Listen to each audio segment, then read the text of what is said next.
एक बार फिर तलबा और तलबात आपको बहुत खुशामदीद। हम अपने लेक्चर में याद होगा कि हम जो है सर सैयद अहमद ख़ान के मज़मून का मुताला कर रहे हैं और हम उसके जो है वो 5 इक़्तिबास की तशरीह जो है वो अल्फाज की तफ़हीम के साथ कर चुके हैं। अब हम अपने छठे इक़्तिबास की तरफ जा रहे हैं। छठा इक़्तिबास है, ये बात ख़याल की जाती है कि रसूमात की पाबंदी ना करने से आदमी ख़राब कामों और बुरी बातों में मुब्तला हो जाता है, मगर ये बात सही नहीं है। मतलब क्या सोचा जाता है, ये समझा जाता है कि जो रसूमात की पाबंदी नहीं कर रहा, हमारे माशरे में जो आम ख्याल है वो ये है कि जो रस्म की पाबंदी या रसूमात की पाबंदी नहीं कर रहा वो दरअसल ख़ुद ख़राब है, यानी उसके किरदार पर जो है वो हर्फ गिरी की जाती है, उसे बुरा भला कहा जाता है,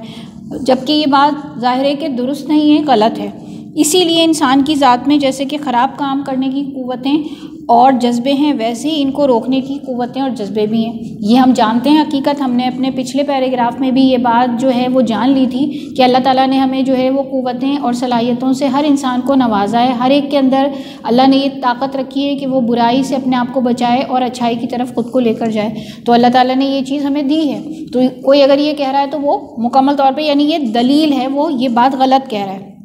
वैसे ही इनको रोकने की, मसलन अब एक मिसाल देकर हमको जो है वो सर सैयद समझा रहे हैं कि ईमान या नेकी जो हर इंसान के दिल में है,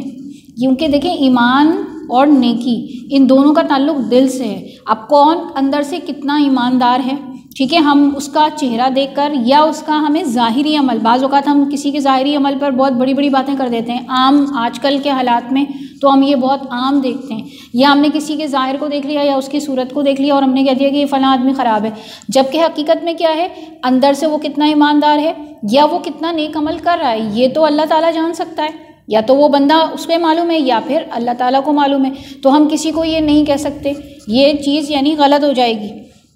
बस ख़राब काम होने का ये बायस नहीं। इसका मतलब क्या हुआ कि जो ख़राब काम होते हैं, जो गलत अमल होते हैं, जो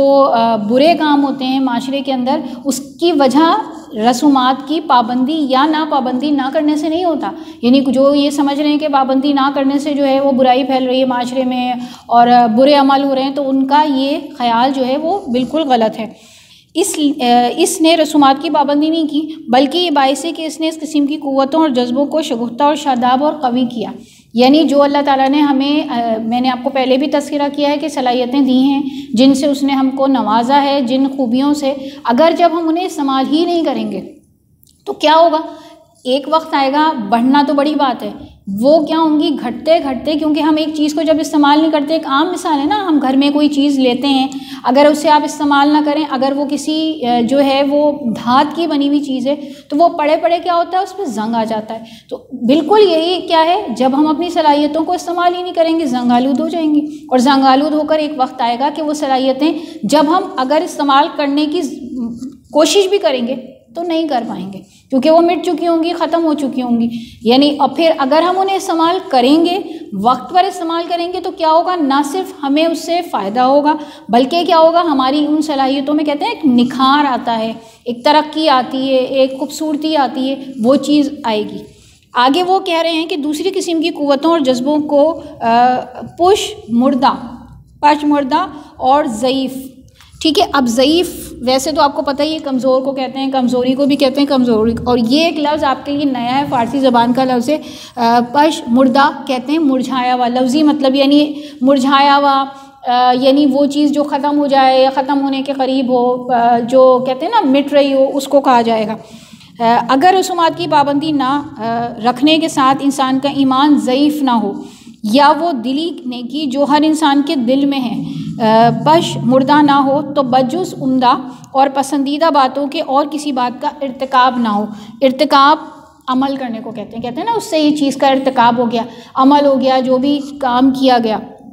तो इसका मकसद क्या हुआ कि जो क़ुव्वतें अल्लाह ताला ने हमें अता की हैं, हम उन्हें इस्तेमाल करेंगे तो वो ना सिर्फ उनमें इजाफ़ा होगा, बल्कि क्या होगा कि उनकी तरक्की भी होगी, उनमें निखार भी पैदा होगा। और जब हम सिर्फ पाबंदी कर रहे हैं रसूमात की, तो उससे क्या हो रहा है कि हम उससे मतलब हम नहीं कर रहे, कर रहे हैं तो हम ये समझ रहे हैं, लोगों के जहन में ये है कि जो कर रहे हैं वो बहुत ही अच्छे नेक लोग हैं और जो नहीं कर रहे हैं वो बड़े ख़राब हैं। तो इस चीज़ को सर सैयद अहमद ख़ान ने जो है वो दलाइल के ज़रिए जो है गलत साबित किया, यानी इस ख़याल को गलत साबित किया है। और आखिर में वो बड़ी अच्छी बात कह रहे हैं कि जिस तरह हमारे अंदर अच्छाई की खूबियाँ, अच्छी बातों की खूबियाँ मौजूद हैं और नेकी और दिल, जो नेकी का ताल्लुक़ या ईमान का ताल्लुक़ है वो दिल से है, तो किसी के ज़ाहिर से हम इस चीज़ का अंदाज़ा नहीं कर सकते। अब इसके हम अहम नुकात देख लेते हैं। यानी आम ख्याल ये किया जाता है कि रसूमात की पाबंदी करने वाले जो है ना करने वाले ख़राब होते हैं, तो ये गलत है, ये ख्याल बिल्कुल गलत है। नेकी का ताल्लुक़ दिल से है। उसके बाद रसूमात की पाबंदी ना करने से ईमान पर कोई असर नहीं पड़ता, ठीक है, यानी ईमान बढ़ नहीं जाएगा या कम नहीं हो जाएगा। अच्छा जज्बाई अमल इंसान की ज़ाती खुसूसियात की मांद नहीं है। यानी क्या होता है, अगर हमने अपनी, क्या कहना चाहिए, हमने अच्छे जज्बे को इस्तेमाल नहीं किया, हमने किसी पर जो हमें अल्लाह ने जो सलाहियत दी थी हमने उसको नहीं अपनाया, तो क्या होगा, आहिस्ता आहिस्ता करके वो जैसे फूल मुरझाता है ना, इसी तरह से हमारी वो सलाहियत जो है वो ख़त्म होने लग जाएगी, मुरझाने लग जाएगी, मांद पड़ने लग जाएगी और एक वक्त आएगा कि वो बिल्कुल ही मिट जाएगी, यानी ख़त्म हो जाएगी, फिर हम उसको इस्तेमाल नहीं कर सकेंगे। तो मेरा ख़्याल है आप इस वाले इक़्तिबास को भी बहुत अच्छे तरीके से, यानी इसकी भी आपने तफ़हीम हासिल की होगी। अब हम अपने इक़्तिबास नंबर 7 की तारीफ़, यानी 7वें इक़्तिबास की तरफ जो है वो गामज़न है। अब ये इक़्तिबास शुरू होता है, हमारा ज़माने में हर शख्स आला से लेकर अदना तक रस्म व रिवाज का ऐसा पाबंद है जैसे कोई शख्स एक बड़े ज़बरदस्त हाकिम के नीचे अपनी ज़िंदगी बसर करता है। बड़ी अहम बात है, बहुत अच्छी मिसाल और बहुत खूबसूरत जो दलील है। सर सैयद अहमद ख़ान क्या कह रहे हैं, हमारे मौजूदा ज़माने की, मौजूदा वक्त में हम लोगों ने क्या कर लिया है, आज हम रसूमात को, रिवायतों को इस तरह अपनाए हुए हैं जैसे एक हाकिम नहीं होता, एक जालिम हाकिम, अगर हमने ये नहीं किया तो भाई वो हमें मार डालेगा, हमें कोई सज़ा दे देगा। तो हम बिला सोचे समझे जो हैं आज रसूमात और रिवायतों को इस तरह अपना रहे हैं कि कोई बहुत बड़ा हाकिम जो है वो, यानी रसूमात जो हैं वो कोई बहुत बड़ा हाकिम है और अगर हमने उनको नहीं अपनाया तो हम जो हैं यानी हमें सज़ा मिलेगी। कोई शख्स या ख़ानदान अपने दिल से ये बात नहीं पूछता कि हम क्या करना चाहिए, हमें क्या करना चाहिए, हमको क्या करना चाहिए और हमारे मुनासिब या हमारी पसंद और नापसंद के लायक क्या बात है, या जो उम्दा सिफ़तें मुझ में हैं इनका ज़हूर नहायत उम्दगी से किस तरह मुमकिन है। यानी हम में से कोई शख्स जो है ये बात सोचने पर ही यानी गौर नहीं करता, ये बात ही नहीं सोचता, मुशाहिदा नहीं करता। हम तो डर रहे हैं ना, हम तो इस तरह से डरे, एक जालिम हाकिम है और रसूमात की पाबंदी अगर हमने नहीं की तो वो हमें कोई सज़ा दे देगा। तो ना तो हम फ़र्द वाहिद होकर ये बात सोचते हैं और ना ही हम इज्तिमाई तौर पर, पहले ख़ानदान की सूरत में, क्योंकि ख़ानदान जो है वो माशरे की बुनियादी इकाई है। अगर ख़ानदान में ही वो चीज़ जो है वो जो भी यानी मसला है, मामला है, उसको वहीं पर हल कर लिया जाएगा तो वो माशरे तक नहीं फैलता और जो उसकी अच्छाई होती है वो आगे तक जाती है। तो हम ना इनफरादी तौर पर देख रहे हैं और ना ही हम में से कोई ख़ानदानी तौर पर या इज्तिमाई तौर पर ये सोच रहा है कि भाई हमारी अपनी पसंद क्या है, हमारी अपनी ख्वाहिश क्या है,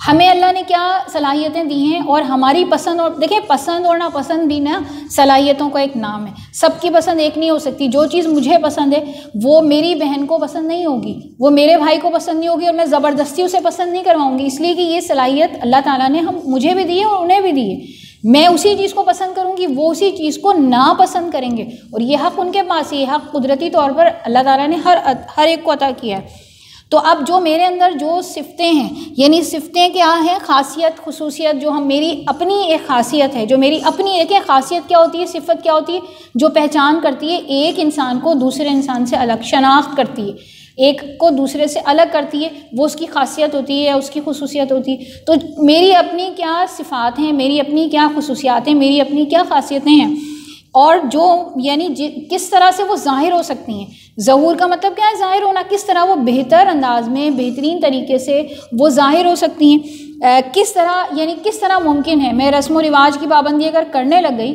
और मैंने इस बात पर गौर नहीं किया तो ये मुमकिन नहीं है। उसके बाद और कौन सी बात इनकी तरक्की और शगुफ्तगी की माविन है। माविन कहते हैं मददगार को, यानी कोई ऐसी चीज़ जो हम कहते हैं ना, ये चीज़ आप मेरी मदद कर दीजिए, आप भी मेरे मददगार बन जाइए, तो उसको हम माविन कहते हैं। उसके बाद क्या है, कौन सी बात इनकी तरक्की और शगुफ्त, बल्कि वो अपने दिल से ये पूछते हैं। हम लोग उल्टा काम करते हैं, हम ये वाले सवाल नहीं करते, ठीक है, हम ये अपने आप से नहीं पूछते हैं कि हमें अल्लाह ने क्या सलाहियत दी, हमारी पसंद और नापसंद क्या है, या ख़ानदानी तौर पर क्या है। हम उल्टे हैं, हम बेवकूफ़ वाली जो हैं वो बातें करते हैं। हम क्या करते हैं, हम उल्टा पूछते हैं कि मेरी हालत और रुतबे के कौन सी चीज़ मुनासिब है, यानी जो जिस हालत में मैं हूँ, जो मेरे हालात हैं, जो मेरे तकाज़े हैं, और जो मेरा रुतबा है, मकाम है, जो मेरी हैसियत है माशरे में, उसके लिए क्या चीज़ मुनासिब रहेगी। यानी मैं जिस मुकाम पे पहुँच गई, मिसाल के तौर पे मैं एक मौलमा हूँ, अब मैं अपने नज़र से देखूँगी कि भाई मैं क्योंकि अब टीचर बन गई हूँ, तो मुझे क्या चीज़, यानी मेरे लिए क्या मुकाम के लिए क्या चीज़ बेहतर होगी। मेरे रुतबे और मकदूर के आदमी किस रस्म रिवाज के मुताबिक काम करते हैं। आप मकदूर कहते हैं कुदरत या ताकत, यानी जो मेरी ताकत वाले लोग हैं, जो मेरी तलाकी क़ुव्वत वाले लोग हैं, वो किस तरह यानी काम करते हैं। यानी मैं अपने टीचर की मिसाल देखने के लिए एक कहते हैं ना आइडियल टीचर, एक बहुत ही यानी जिसको कहते हैं ना कि ख़याली टीचर, उसको देखने के लिए मैं किसी टीचर ही का मुताला कर लूँगी। सही है, ये नहीं देखूँगी कि मेरी अपनी सलाहियतें क्या हैं। ठीक, आगे क्या होगा, मेरे रुतबे, अच्छा अगर कोई इससे भी ज़्यादा बेवकूफ़ हुआ, ठीक है, कोई इससे भी ज़्यादा बेवकूफ़ हुआ, वो यहाँ नहीं रुकेगा, वो इससे भी आगे चला जाएगा, वो अपने दिल से इससे भी ज़्यादा बदतर सवाल पूछता है। बदतर तो आपको पता है ना, जैसे 3 चीज़ें होती हैं, हम जैसे अंग्रेज़ी ज़बान में करते हैं ना, उसकी 3 डिग्रीज़ होती हैं, उर्दू में भी ऐसी सिफ़त होती है, सिफ़त के 3 दर्जे होते हैं। ठीक है, तो बद का मतलब होता है बुरा, बदतर कहते हैं ज़्यादा बुरा। तो हम उससे भी ज़्यादा, जो वो ज़्यादा बुरा काम करेगा, वो क्या करेगा, वो ये सवाल पूछेगा, यूँ पूछता है कि जो लोग मुझसे बरतर हैं, जो मुझसे आला हैं, यानी जो मुझसे आला हैसियत रखते हैं, जो मुझसे आला मुकाम रखते हैं, और रुतबे और मकदूर में मुझसे ज़्यादा है, यानी उनका रुतबा भी मुझसे ज़्यादा है और उनकी ताकत और सलाहियत और क़ुव्वत भी मुझसे ज़्यादा है, वो किन रस्मों को बजा लाते हैं। यानी वो कौन सी रसूमात हैं, वो कौन सी रिवायतें हैं जिन पर वो अमल कर रहे हैं। यानी वो उल्टा सवाल कर रहा है ताकि ये शख्स भी वैसे ही कर उन्हीं किसी शान में शामिल हो जाए। यानी जो ये शख्स कह रहा है, ताकि ये भी उन्हीं रसूमात पर को अपनाने लग जाए। वो अगर कोई गलत रस्म इख्तियार किए हुए हैं और वो उस मकाम पर हैं, और वो अब ये क्योंकि ये तो उनकी तकलीद कर रहा है, तो ये ना तो अपने आप को देख रहा है, ना अपने हालात को देख रहा है, ना अपनी ख्वाहिश को देख रहा है, ना अपनी सलाहियत को देख रहा है, ना अपनी खासियत को देख रहा है, बल्कि क्या कर रहा है कि वो तो सिर्फ ये देख रहा है कि भाई उसका रुतबा क्या है, मैं उस मुकाम पर पहुँचना चाहता हूँ, मैं उस रुतबे पर पहुँचना चाहता हूँ, मैं उसकी नकल कर लूँ। ठीक है, अब इसमें हमें क्या समझ में आया, आखिर में हम एक जायज़ा छोटा सा ले लेते हैं कि हर शख्स ये सोचता है कि पाबंदी रस्म को किस तरह अख्तियार करे, जैसे किसी हाकिम का महकूम है। ठीक है, उसके बाद दूसरा क्या है, ये ना सोचना कि मेरी सलाहियतें, क़ुव्वतें और पसंद क्या हैं। यानी वो ये नहीं पूछ रहा, वो ये नहीं सोच रहा कि मेरी अपनी सलाहियतें, मेरी अपनी क़ुव्वत क्या है, वो खुद से सवाल नहीं कर रहा। उसके बाद बेवकूफ़ जो हैं, हम में ज़्यादा बेवकूफ़ जो हैं, वो ये सोचते हैं कि मुझसे ज़्यादा रुतबे वाले इस रस्म की कितनी पाबंदी करते हैं या पाबंदी कर रहे हैं, या वो कैसे जो है, अगर ये भी उतनी पाबंदी कर लेगा तो शायद ये भी उस रुतबे पर पहुँच जाएगा। आखिर में क्या है, ताकि इन जैसा अमल करके वैसा ही मुकाम हासिल कर ले, यानी ये भी वैसा ही अमल करे, ज़्यादा बेवकूफ़ है, और ये भी उनके मुकाम पर पहुंच जाए। तो इसका आपको ये इस यानी इक़्तिबास में ये समझ में आ गया होगा कि उन्होंने फिर मुख्तलिफ़ मिसालों के ज़रिए से ये बात समझाई है कि देखें, पिछले हमने इक़्तिबास में ही समझा कि ईमान, इससे रस्म की पाबंदी का ताल्लुक़ ईमान या नेकी से नहीं है। ठीक है, उसका ताल्लुक़ दिल से है। दिल ईमान का घर है और नेकी का घर भी जो है वो दिल है। तो इससे जो हम अमल करेंगे, हमारे ज़ाहिरी अमल से कुछ नहीं हो रहा है। दूसरे नंबर पे अब इस वाले इक़्तिबास में सबसे अहम बात बताई गई कि रसूमात को हम ऐसे ना अपनाएं जैसे कोई हाकिम के ज़ेरे साया हैं या उससे हम डर रहे हैं, बल्कि अपनी पसंद, नापसंद, सोच, गौर व फिक्र, तकाज़े, हालात को देखकर अपनाएं। इसके अलावा ये देखें कि हमें इनफरादी तौर पर और इज्तिमाई तौर पर उससे क्या फ़वाइद हासिल हो रहे हैं। फिर क्या है, ये ना सोचें कि अगर हमारे ही एक मकाम का दूसरा यानी इंसान है तो वो कौन से रसूमात इख्तियार करता है, और हम भी वैसी रसूमात इख्तियार करके हम भी जैसा मुकाम हासिल कर लें। आपको ये तो मालूम ही होगा कि इंसान मकाम और हैसियत दुनिया में बनाता ज़रूर है, लेकिन दूसरों की मेहनत से नहीं बनाता, दूसरों की नकल से नहीं बनाता। जब तक वो अपनी सलाहियतें इस्तेमाल नहीं करेगा, उसका वो मुकाम और हैसियत ना तो बन पाएगी और ना कायम रह पाएगी। तो मेरा ख़्याल है कि आप लोग जो हैं बेहतर तौर पर अब जो हैं रस्म व रिवाज की पाबंदी के नुकसानात से जो हैं आगाही हासिल करते जा रहे हैं, और आप साथ साथ ये भी सीखते जा रहे हैं कि रस्म व रिवाज की पाबंदी करना बुरा नहीं है, लेकिन कहाँ पर हमें किस तरह से रस्म व रिवाज को अपनाना है। शुक्रिया।